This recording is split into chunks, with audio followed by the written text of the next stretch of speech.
দাম বেড়েছে আমার তো বলছি আমি তাই, কার কার অকাত আছে আমার রিচার্জ করার। উড়ি উড়ি বাবা। ওই কি হয়েছে এটা কি? নিজেকে কি ভাবছিস, বড় শিয়ানা?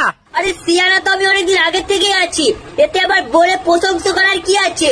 সব করে রিচার্জের দাম বাড়িয়ে দিয়েছিস, এবার আমরা ফোনে রিচার্জ কি করে করব? কি করে করাবে দেখে নাও। এতদিন তো আমাদের মালিক তোমাদের ফ্রি ফ্রি রিচার্জ দিয়েছে, আর কত করবে আমাদের মালিক তোমাদের জন্য?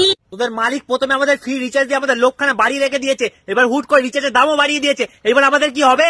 আরে ওইটাই তোমাদের প্ল্যান ছিল, আগে তোমাদের আমরা ফ্রি ফ্রি নেট দেবো আর তারপরে রিচার্জের দামটা হুট করে বাড়িয়ে দেবো। এখন তোমরা নেট ছাড়া চলতে পারবে না, আমরা জানি সেইটা, ওই জন্য তো রিচার্জের দামটা ঠিক সময় বাড়িয়ে দিচ্ছি। এইবার তোমরা কি করবে দেখে নাও, তোমার তো রিচার্জ করতেই হবে। তাহলে এইটা তোদের প্ল্যান ছিল গরিব মানুষের রক্ত চোষার জন্য?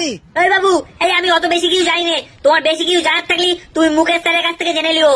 কোন মুকেশ স্যার? মুকেশ খৈনি? আরে ফুটোওয়ালা বুদ্ধিভ্রষ্ট বাবু, আরে ওটা মুকেশ আম্বানি।